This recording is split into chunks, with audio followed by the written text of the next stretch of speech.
CBS, Young and the Restless, Spoilers, Wednesday, Recap, May 27, 2026. Hey everyone, welcome back to our channel.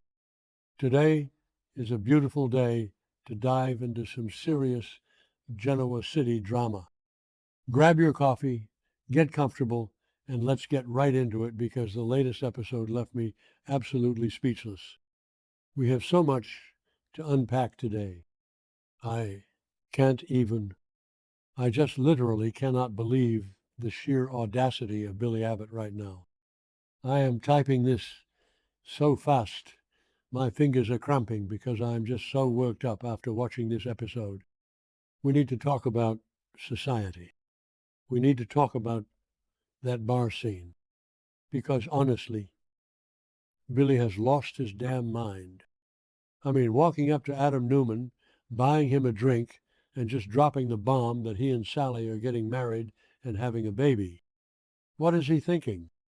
I have been watching this show for years, and I have never seen someone practically begging for the universe to humble them like Billy is doing right now. And I know some people are loving this Billy on top era, but personally, I am dreading it because we all know Billy. We know his track record. Remember when he tried this whole perfect family man routine before? Yeah? Didn't work then either. So why does he think rubbing this in Adam's face is a good idea? It is just so petty. He is using Sally's pregnancy, a pregnancy that she is completely terrified about, by the way, as a weapon in his endless, exhausting, measuring contest with Adam. Wait, I'm getting ahead of myself. Let me back up. Billy saunters up to the bar and offers to buy Adam a drink. Adam, who is already dealing with so much trauma regarding Nick and everything else, is obviously suspicious, and he should be, because Billy doesn't do nice things for Adam unless there is a catch. Time to celebrate, Billy says. And then he just drops it. Sally and I are getting married. Adam's response?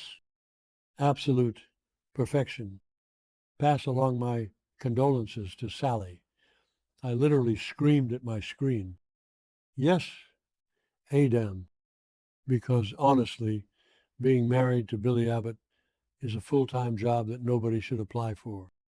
Let's look at the history here. Billy has wrecked every good thing he has ever had. Victoria, Lily, Chelsea, the list goes on. He gets bored, he gambles, he cheats, he spirals, and now he thinks a wedding ring and a baby are going to magically fix his deep-seated psychological issues. Please. But then Billy has to take it that one step further. He can't just leave it at the marriage. He has to twist the knife. He takes a sip of his drink, looks Adam dead in the eye, and drops the ultimate bomb. We are building a life and a family together. Sally is pregnant. I mean, the absolute cruelty of saying that to Adam, the man who lost baby Ava with Sally, it is just sick. Adam's face in that moment, you could see the exact second his heart shattered all over again. Billy knows exactly what he is doing. He is weaponizing a baby. He is using an unborn child to assert dominance over his rival. And the worst part, he's doing it while Sally is out there having a complete emotional breakdown. Like, does Billy even care about Sally's feelings in all of this? We know she asked Audra for a pregnancy test. We know she is leaning on Audra because she is terrified. She lost a child. She has deep, unresolved trauma. The grief over Ava still haunts her every single day. And instead of being her rock, instead of protecting her peace and keeping this private until she is ready. Billy is out here at society running his mouth and treating her womb like a trophy he won at the Abbott family picnic. I am so angry for Sally.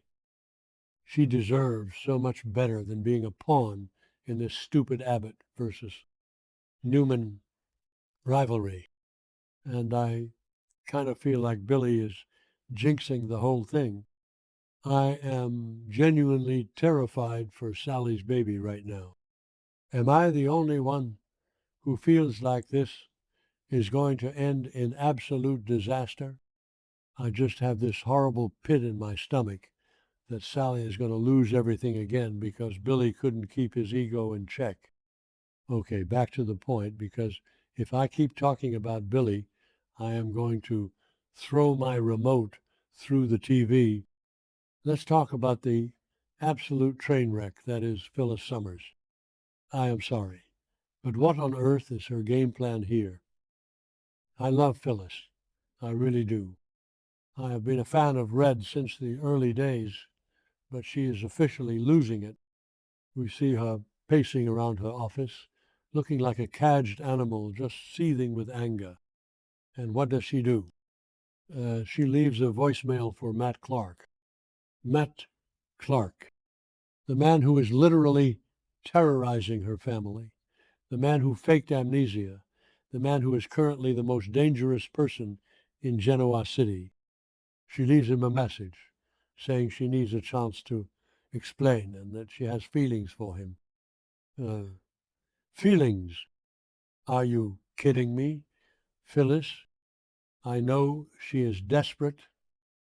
I know Victor and Christine have her backed into a corner with this whole high evidence trap, and I know she wants to use Matt as a bargaining chip to get Victor off her back. But pretending to be in love with a psychopath, that is a new low, even for her. And the craziest part is, Matt actually calls her back. He asks if she really has feelings for him. And Phyllis, without missing a beat, invites him over to her office. I was watching this through my fingers. It is like watching a horror movie where the girl goes into the dark basement. You just want to scream, don't do it. So Matt shows up at the office, and he is not stupid. He tells her straight up that Patty Williams warned him.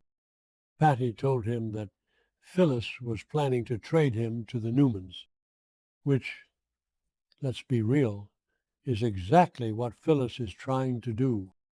Matt looks her dead in the eye and asks if she is just using him to save her own skin and keep her company.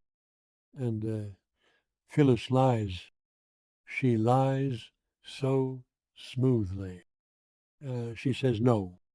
She spins this whole web about how she doesn't connect with people easily, but with him, it was instant. I mean, give Michelle Stafford all the Emmys, because the way she delivered that line while secretly plotting to destroy him was pure soap opera gold.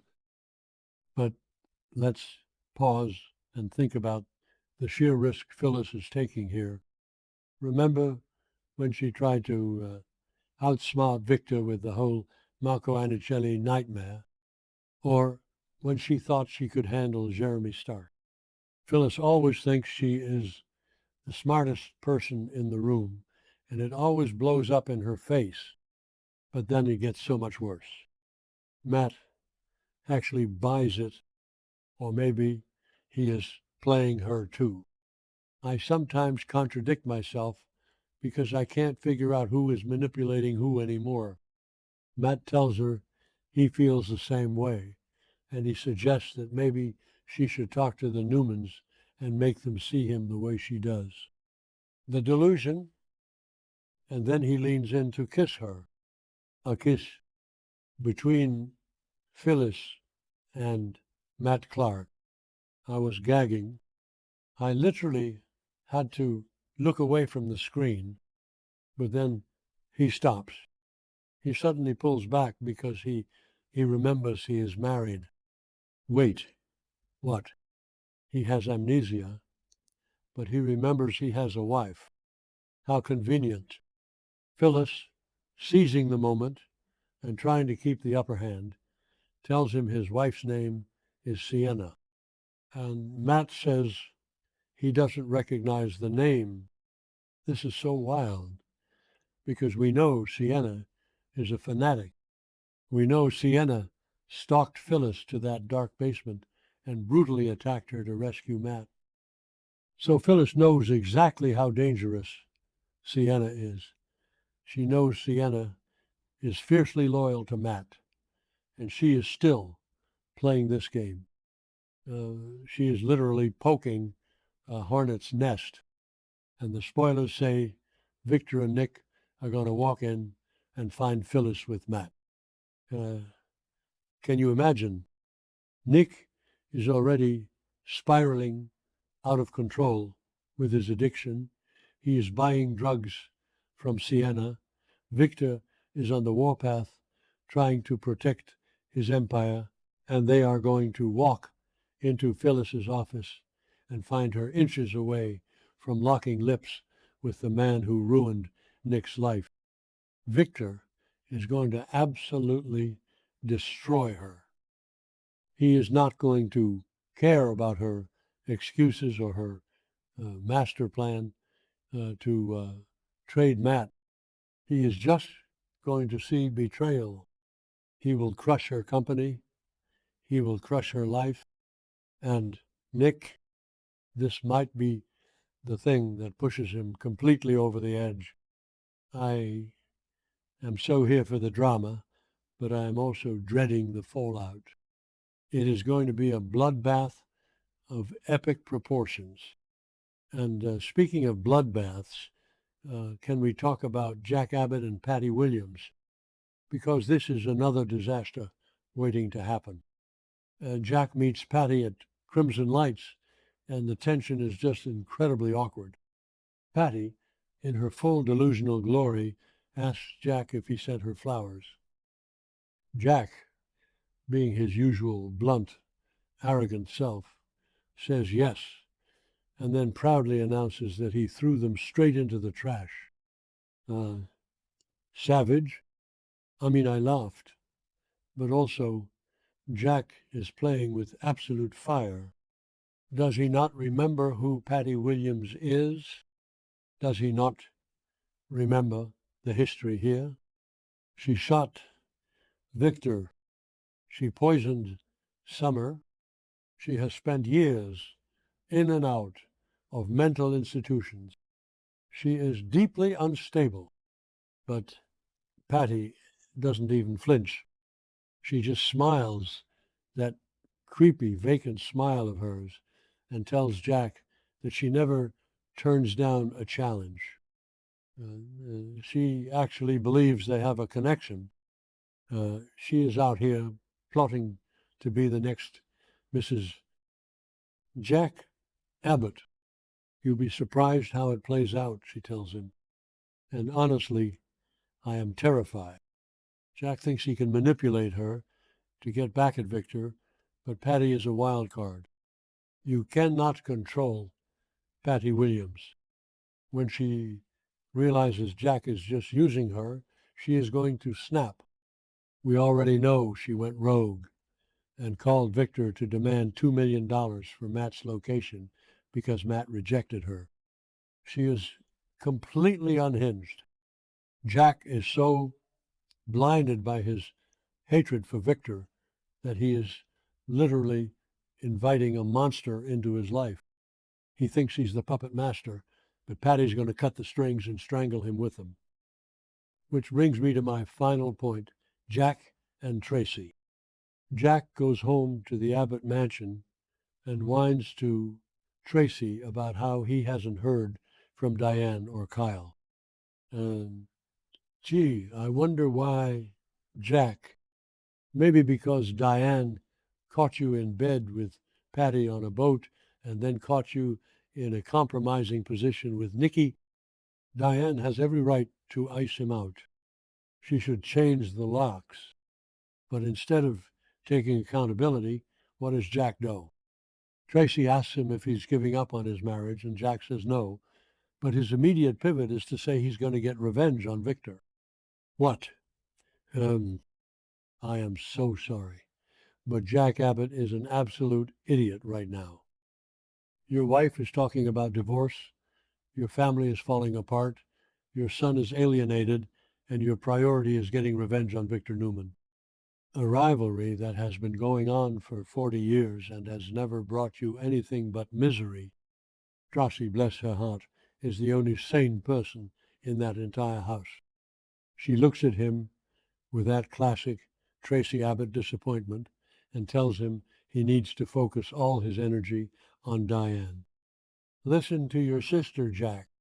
She's the moral compass of this family. But we know he won't. He never does. He's going to keep pushing this vendetta against Victor. He's going to keep poking the bear with Patty, and he's going to lose Diane forever. And honestly, I won't even feel sorry for him when he is sitting alone in that giant mansion wondering where it all went wrong.